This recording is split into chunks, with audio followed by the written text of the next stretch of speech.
Summerslam is in the books. For the most part, I liked what I saw, as this event will shake up the foundation of Friday Night SmackDown and Monday Night Raw. And here we go.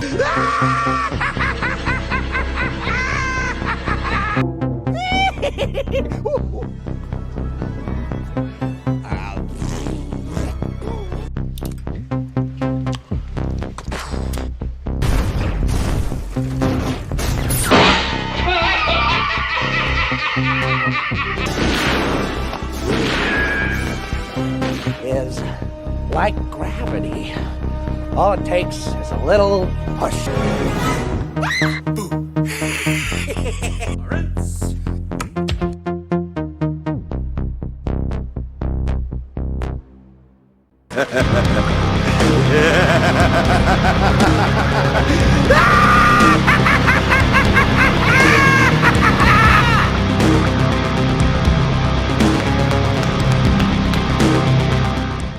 What's up, guys? How you doing? Welcome back to the channel. Glad you stopped by. And if you're brand new, welcome. Grab a seat and stay a while. But do me a couple favors first. Go down and hit that subscribe button. Go next door, ring that bell. Make sure it says all so you know when the next video pops up. Hit that like button. And before you head out, drop a comment.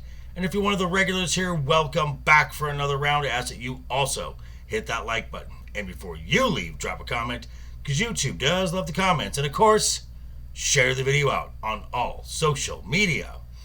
SummerSlam 2024, Cleveland, Ohio. Over 57,000 WWE fans packed themselves into Cleveland Brown Stadium for the biggest party of the summer.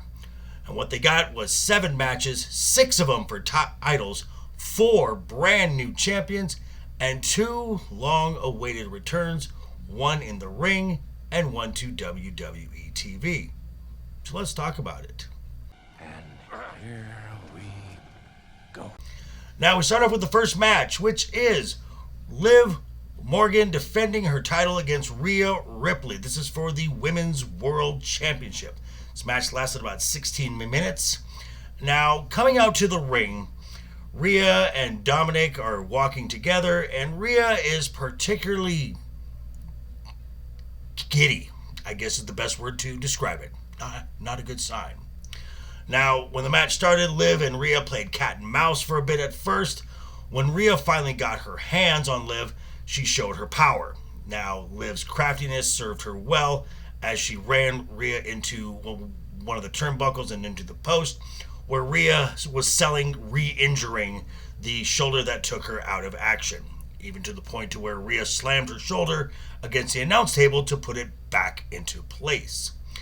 At one point, toward the end of the match, Liv brings a chair into the ring.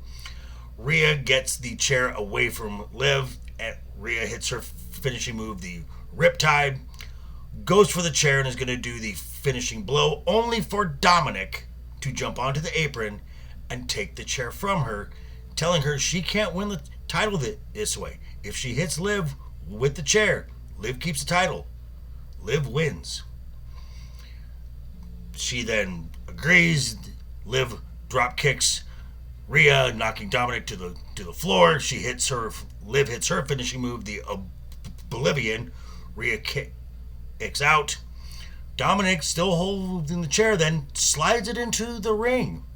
Shades of King and Queen of the Ring, as he distracts the referee, only for Liv to hit Oblivion once again onto the steel chair. And 1, 2, 3, and still Women's World Champion Liv Morgan.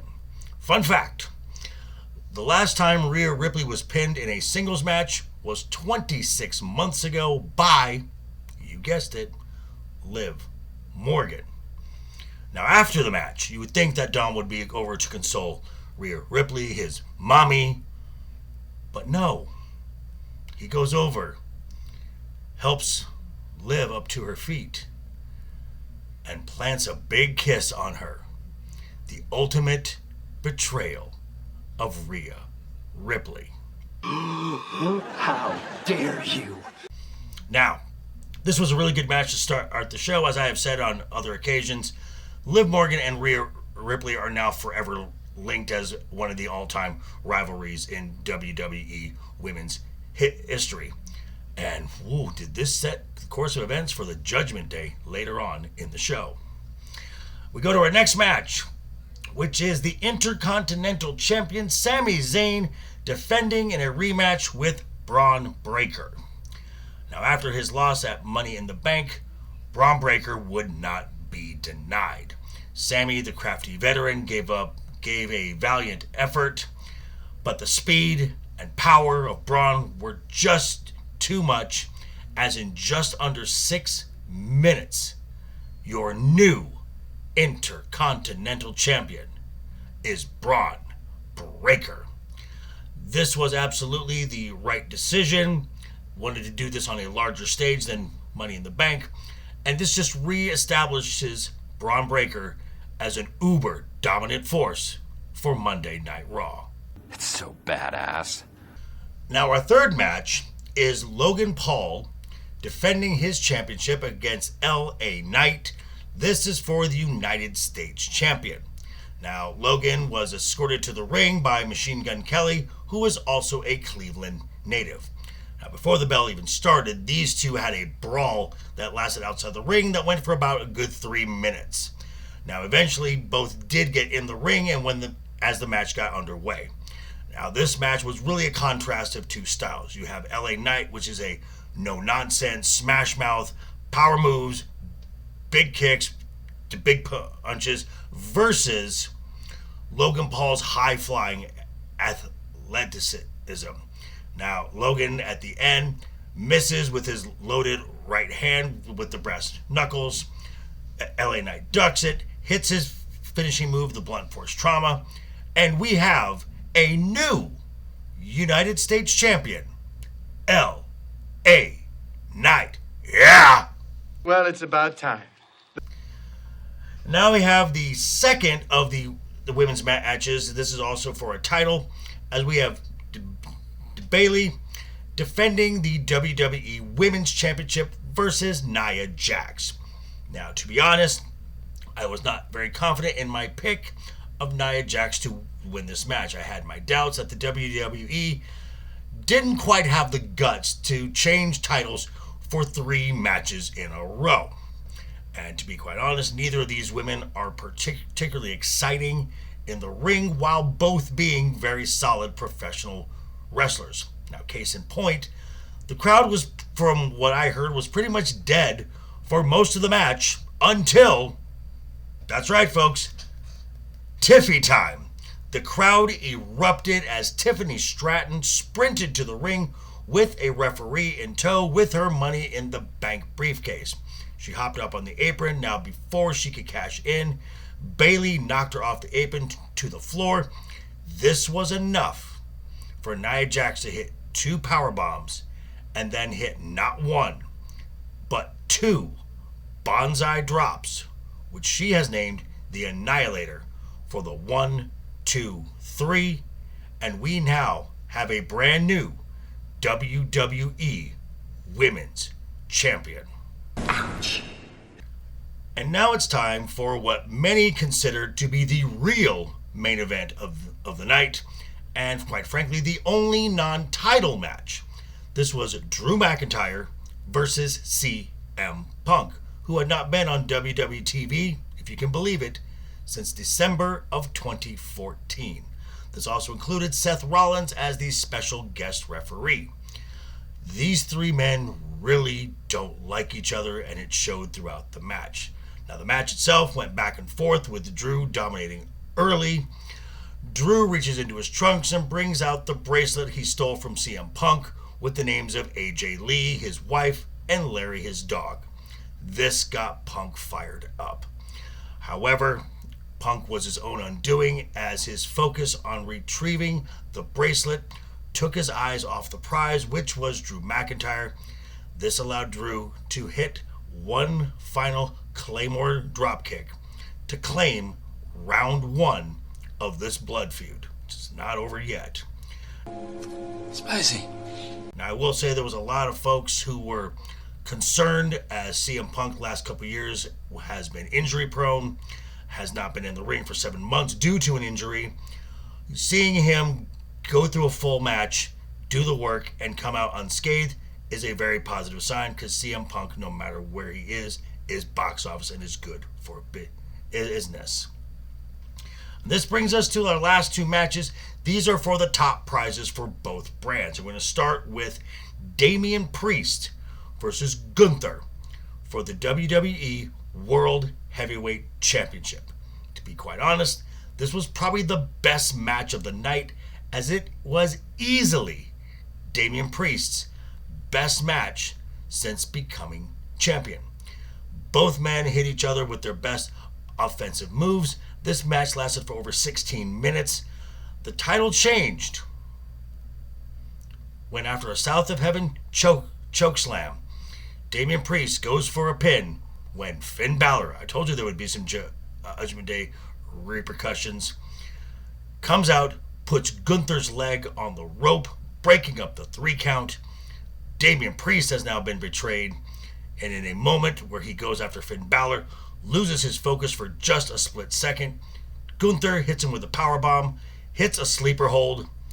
Damian Priest fades, and the new WWE World Heavyweight Champion, the Ring General, the 2024 King of the Ring, can now be called Champion Gunther. Perfection. And now we're here. The main event. Cody Rhodes versus Solo Sikoa for the undisputed WWE Championship.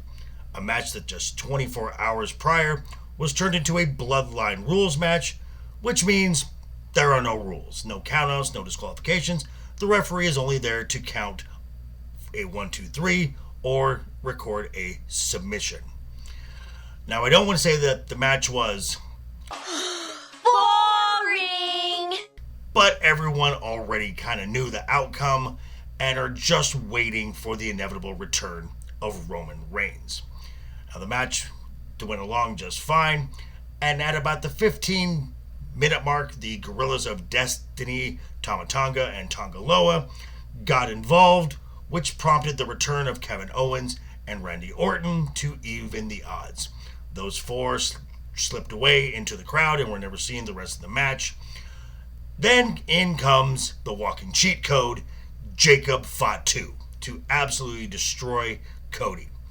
In a top rope splash onto the announce table, it appears that Jacob may have hit his shin bone and he was selling an injury like there was no tomorrow. Cody gets back into the ring, hits a move that I forget what it was. Both guys are on the mat laying down, and then it happens. The return of Roman Reigns. The crowd erupts as he slides into the ring, hits Solo Sikoa with a Superman punch, and then an even bigger eruption when he hits Solo with a spear.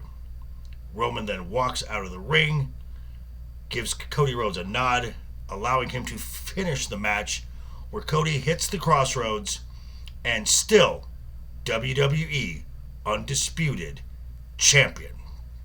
Now, a lot of folks were concerned that Roman helping Cody out is just Cody being overshadowed by the return of Roman Reigns. In my opinion, the entire WWE just got overshadowed by the return of Roman Reigns. Yes, exactly. Because in less than 1 year, Roman has become the biggest babyface in the WWE under Paul Levesque. Something Vince McMahon could not do in 7 years. Welcome to the Paul Levesque era, folks. But hey, these are just my thoughts. I'm going to turn it back over to you. Let me know what you think down below in the comments. Be sure to check me out tomorrow night as we'll be going through the season finale of Season 2 of House of the Dragon. And also be sure to check out Wednesday night as we'll be talking about this and a whole lot more on Wednesday Night is Overbooked. But yeah, Thanks for stopping by, folks. Again, quick reminder before you head out the door, hit that subscribe button, ring that bell if you liked the video, give it a thumbs up. If you didn't like the video, hey, thanks for sticking around this long. I appreciate that. And I will see you guys all very soon. Hope you had a great weekend. Have a wonderful week ahead of you. And always have fun. Hashtag keep talking.